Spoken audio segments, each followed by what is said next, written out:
YouTube पर देख रहे हैं सुपर अर्जेंट न्यूज एक्सप्रेस, तो चैनल को सब्सक्राइब करें, लाइक करें, शेयर करें, कमेंट बॉक्स में कमेंट जरूर करें। फेसबुक पर देख रहे हैं तो पेज को फॉलो करें एवं लाइक करें, शेयर करें। 14 साल बाद हत्या मामले में 5 आरोपियों को न्यायालय ने सुनाई आजीवन कारावास की सजा। एडीजे 10 की अदालत में हुआ फैसला। भागलपुर व्यवहार न्यायालय स्थित एडीजे 10 के न्यायाधीश दिनेश कुमार की अदालत में गुरुवार को सज्जा के बिंदु पर सुनवाई हुई, जहां हत्या मामले में 5 आरोपी को आजीवन कारावास की सजा सुनाई गई। अदालत में अपर लोक अभियोजक बिंदेश्वरी लाल यादव ने सरकार की तरफ से दलीलें पेश कीं और दोषी पाए जाने पर 5 आरोपियों को आजीवन कारावास की सजा सुनाई गई। वहीं पूरे मामले को लेकर अपर लोक अभियोजक ने बताया कि सनोखर थाना क्षेत्र अंतर्गत कांड संख्या 1710 जुड़ा है, जहां स्थानीय निवासी भद्दो हरिजन की जमीन विवाद को लेकर पड़ोसियों के द्वारा पिट पीट कर हत्या कर दी गई थी, जिसमें 5 आरोपी को नामजद अभियुक्त बनाया गया था। अपर लोक अभियोजक बिंदेश्वरी लाल यादव ने बताया कि 5 आरोपियों में मुख्य आरोपी सुबोध दास, जो पेशे से शिक्षक था, उसने ही मृतक के जमीन को हड़पने की साजिश अपने सहयोगियों के साथ रचकर पूरे वारदात को अंजाम दिया था।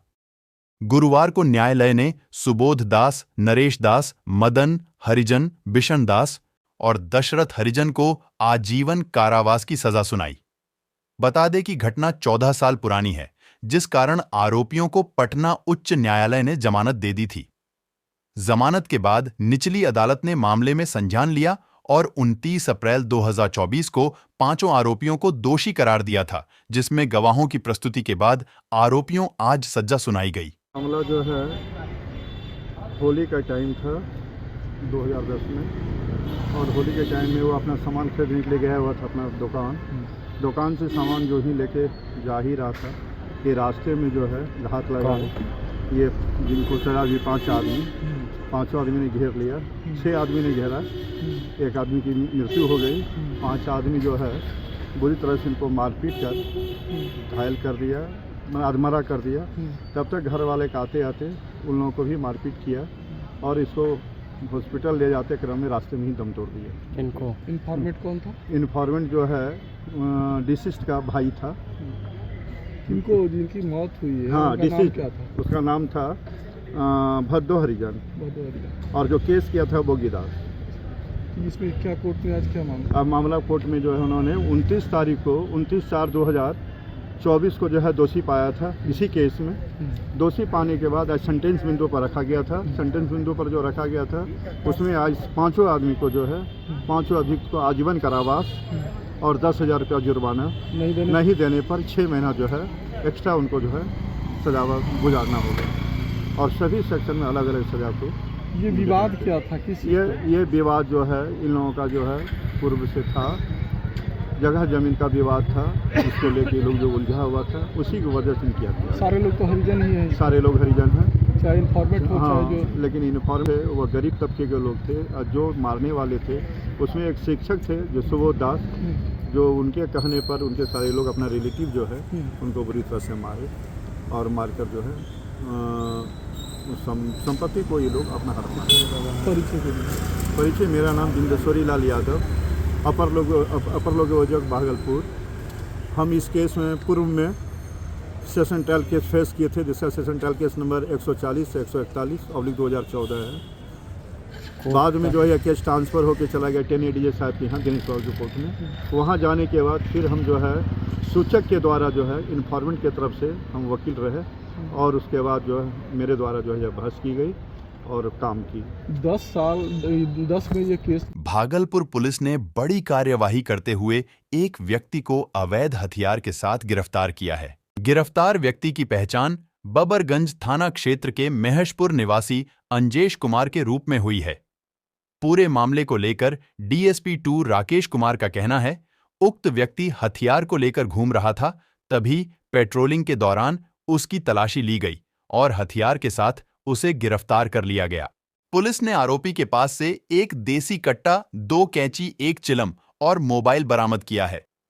मामले को लेकर डीएसपी 2 राकेश कुमार का कहना है, गिरफ्तार अभियुक्त का पुराना आपराधिक इतिहास है और हत्या, आर्म्स एक्ट जैसे संगीन मामले में जेल भी जा चुका है। फिलहाल पुलिस आरोपी से पूछताछ कर रही है। भागलपुर के टीएमबीयू में परीक्षा नियंत्रक के नहीं मिलने पर स्टूडेंट्स ने किया हंगामा। भागलपुर के टीएमबीयू में छात्रों ने फिर हंगामा किया। इस बार छात्र संगठन के नेता नहीं थे, केवल छात्र छात्राएं हंगामा करने वालों में थे। दरअसल दूर दराज के स्टूडेंट्स अंक पत्र में सुधार, पेंडिंग रिजल्ट, माइग्रेशन लेने के लिए विश्वविद्यालय के परीक्षा विभाग पहुंचे थे। मामले को लेकर प्रतिदिन की तरह परीक्षा नियंत्रक से मिलना चाहते थे, लेकिन परीक्षा नियंत्रक नहीं मिले। परीक्षा विभाग जाने वाले मुख्य गेट को भी बंद कर दिया गया था। समय होने के बाद जब छात्र छात्राएं परीक्षा नियंत्रक से नहीं मिले तो परीक्षा विभाग के बाहर स्टूडेंट्स हंगामा करने लगे। विश्वविद्यालय प्रशासन व परीक्षा विभाग के अधिकारी के खिलाफ नारेबाजी की। परीक्षा विभाग में प्रवेश करने वाले मुख्य द्वार पर लगे लोहे के गेट को तोड़ने का प्रयास किया। छात्रों ने नाम नहीं छापने की शर्त पर बताया कि विश्वविद्यालय का कई बार चक्कर लगा चुके हैं, लेकिन उन लोगों के समस्या का निदान नहीं हो रहा है। इसको लेकर वे लोग परीक्षा नियंत्रक से मिलना चाहते थे, लेकिन परीक्षा नियंत्रक उन लोगों से नहीं मिले। भागलपुर के सदर अस्पताल में खड़ी एम्बुलेंस में लगी आग। भागलपुर सदर अस्पताल परिसर में खड़ी पुरानी एम्बुलेंस की गाड़ी में आग लग गई। आग लगने से एम्बुलेंस गाड़ी धुधु कर जल गया। घटना की सूचना मिलते ही प्रभारी चिकित्सा पदाधिकारी डॉ राजू कुमार और आशुतोष मौके पर पहुंचे और अग्निशमन विभाग की गाड़ी मौके पर पहुंचकर आग पर काबू पाया। बता दें कि आज से कुछ दिन पहले भी सदर अस्पताल परिसर में खड़ी पुरानी एम्बुलेंस की गाड़ी में आग लगी थी, जिसमें कि कई एम्बुलेंस की गाड़ियां जलकर खाक हो गई थीं। पति के पुलिस बनते ही उसने पत्नी को दिखाया वर्दी का रौब, दहेज के पैसे नहीं दिए तो जान से मारने की रची साजिश। पीड़िता हुई बेघर तो एसएसपी से लगाई न्याय की गुहार। बिहार में शादी विवाह को लेकर कई मामले आपने देखा होगा, लेकिन शादी का एक मामला ऐसा भी भागलपुर से सामने आया है, जहां पुलिस की नौकरी लगते ही एक पति ने अपनी पत्नी से पीछा छुड़ाने के लिए उसे जान से मारने की कोशिश की है। पूरा मामला जिले के सहायक थाना बाखरपुर से सामने आ रहा है, जहां रंजीत कुमार नामक युवक पर उसकी पत्नी सोनम कुमारी ने जान से मारने का आरोप लगाया है। दरअसल सोनम का कहना है कि उसकी शादी 11 मई 2022 को बाखरपुर निवासी रंजीत कुमार से हुई थी। शादी के कुछ ही दिनों पश्चात ही दोनों पति पत्नी में दहेज की बात विवाद होता था। सोनम ने अपने पति रंजित पर 1.5 लाख रुपए दहेज लेने का आरोप लगाया है। उसने कहा कि वह लगातार पैसे की मांग करता था, नहीं देने पर घर से निकाल देने और जान से मारने की धमकी देने लगा। सोनम ने रंजीत को रुपए अपने पिता से लेकर दिया था। इसके बावजूद पैसे की मांग का सिलसिला यही नहीं रुका और ठीक 2 महीने बीत जाने के बाद फिर एक बार रंजीत ने सोनम को अपने पिता से 5 लाख मांगने की बात कही, जिस पर सोनम के पिता ने कहा कि उनके पास इतने रुपए नहीं हैं। पीड़िता सोनम ने बताया कि पैसे नहीं देने पर रंजीत ने उस पर केरोसिन छिड़ककर उसे जलाने का प्रयास किया। हालांकि सोनम समय रहते वहां से भाग निकली और अपने ननिहाल पहुंच गई। पीड़िता ने अपने पति के खिलाफ स्थानीय थाने में शिकायत दर्ज किया था, लेकिन उक्त मामले में पुलिसिया कार्यवाही ढीली रही। सोनम ने कहा कि वह शादीशुदा है, लेकिन शादी के कुछ महीने बाद से पति का घर छोड़ मायके में रह रही है, जबकि रंजीत ने दूसरी शादी प्रियंका नाम के किसी एक लड़की से कर लिया है। पति पुलिस विभाग का एक मुनाजिम है, इसलिए प्रशासन भी मामले में सुनवाई नहीं करती। वहीं सोनम अब वरीय पुलिस अधीक्षक से मामले में सुनवाई हो, इसकी गुहार लगाई है। क्या मामला है? मेरा नाम सोनम कुमारी है। मेरा शादी बाखरपुर में हुआ है। मेरे नाना जी के घर से। मेरा घर महादेवगंज पड़ता है। शादी के 10 दिन बाद मारपीट करने लगा और दहेज की मांग करने लगा। फिर 6 महीने बाद धमकी देने लगा दूसरी शादी का। अब तक धमकी दे रहा था, तो जाकर हमने निवेदन दिया थाने में। उसके बाद दूसरी शादी कर लिया है। लड़की का नाम है पूजा कुमारी, पिता का नाम विनय यादव। शादी के कितने दिन बाद आपको धमकी देने लगा या फिर दहेज प्रथा का मांग? 6 महीने बाद। दहेज का भी कुछ मांग किया गया आवेदन में, जिस प्रकार से हम देख पा रहे हैं। 5 लाख का दहेज का मांग किया गया है। पहले 1.5 लाख का किया तो वो पूरा किया गया, फिर 5 लाख का मांग किया। क्या नाम है लड़के का? रंजीत कुमार यादव। कहाँ घर पड़ता है इसका? बाखरपुर। शादी क्या आपके हिंदू रीति रिवाज के अनुसार हुआ था हाँ। कि लव मैरिज हुआ था? नहीं, हिंदू रीति रिवाज के साथ हुआ था। तो क्या नाम हुआ आपका? आपका नाम क्या हुआ? सोनम कुमारी। पिताजी का नाम? त्रिभुवन यादव। अभी आप कहाँ आए हुए हैं? अभी एसपी सर के पास आए हैं। क्या आश्वासन निवेदन मिला? लेकर। क्या आश्वासन मिला है आपको वहाँ से? हमें ये कि कोर्ट ऑर्डर जल्द ही देगा गिरफ्तारी का। दहेज प्रथा का केस की हूँ, अब मुझे न्याय देगा कोर्ट की, नहीं देखिए आगे। नाथनगर प्रखंड के रत्तीपुर बैरिया पंचायत में नल जल योजना की औचक निरीक्षण किया गया। मौके पर बीडीओ अंतिमा कुमारी, पीएचआईडी के एसडीओ, जेई, पंचायत के सरपंच सह जिला अध्यक्ष सरपंच संघ भागलपुर श्री आशुतोष कुमार आशीष उर्फ रंजीत यादव थे।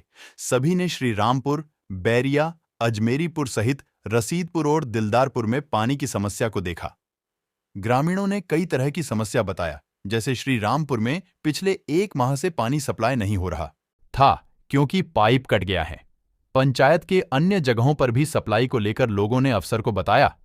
पाइप बिछने में जो सड़क मार्ग को खोदकर पाइप बिछाया गया था, उसे अभी तक पुनः भरा नहीं गया है, जिस कारण लोगों को काफी परेशानी होती है। बरसात में तो और ज्यादा कष्ट होता है। लोगों की परेशानी को देखकर इस माह मई तक में पंचायत की सभी नलजल समस्या का समाधान कर दिया जाएगा। मौके पर ग्रामीणों में पंच सोनी दास, बिदुर पुरुषोत्तम साह, नंदलाल कुमार, समुद्र तांती, विकास मंडल, नंद किशोर तांती आदि मौजूद थे। भागलपुर के मायागंज अस्पताल मरीजों के साथ दुर्व्यवहार पर लगाम नहीं, ओपीडी में इलाज को आए मरीज से चिकित्सकों ने फिर की मारपीट। भागलपुर के मायागंज अस्पताल में बीते सप्ताह भाजपा नेत्री के मारपीट की घटना के बाद ऐसा ही एक वाकया भी हो गया।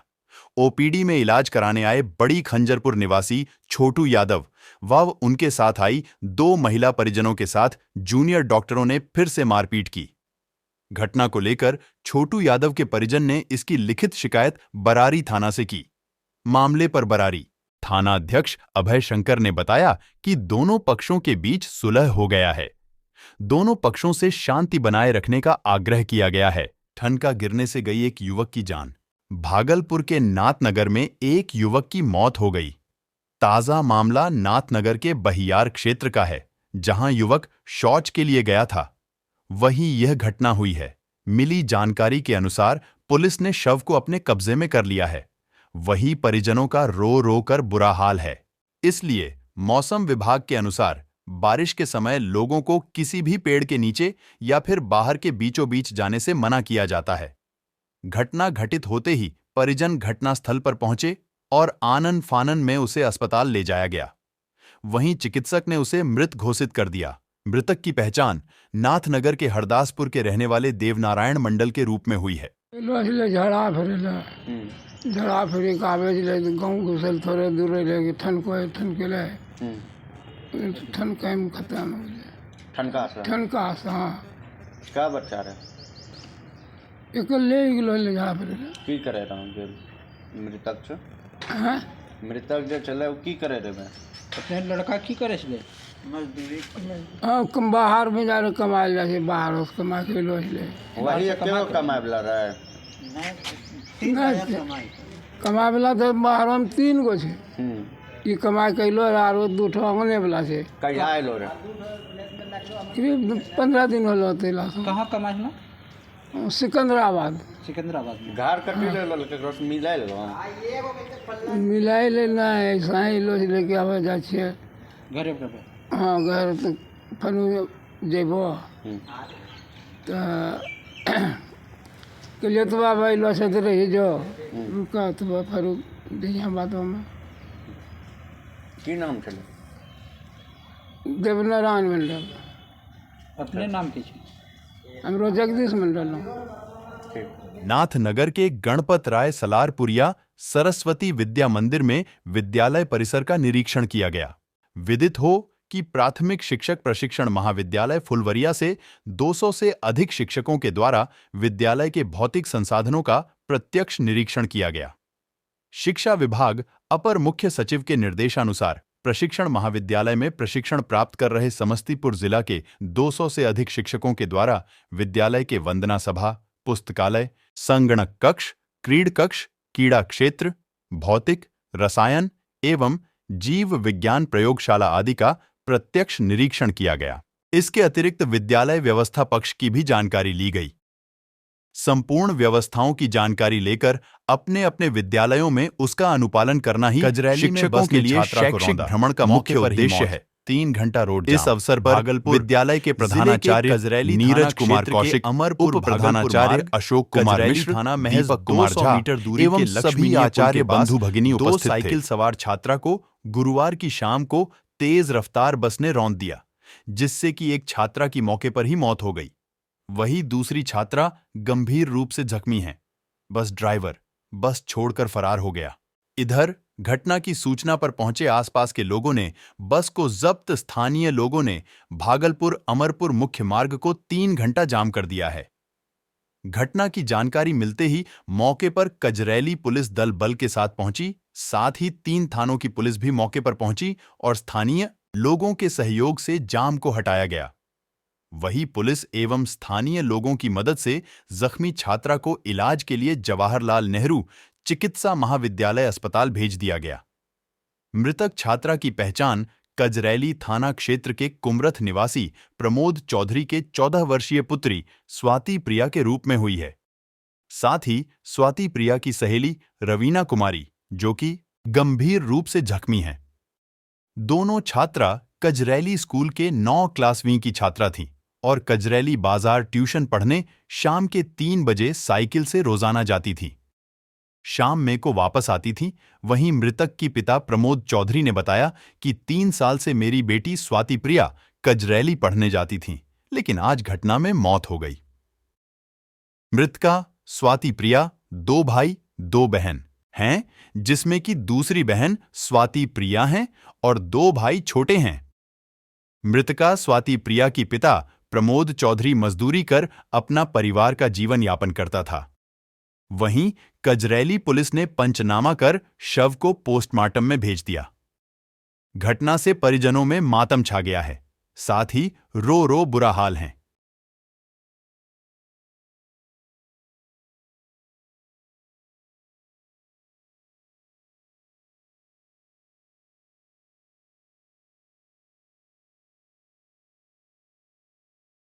आ रहा था, कहाँ गई थी? स्कूल ट्यूशन पढ़ने की। ट्यूशन पढ़ने?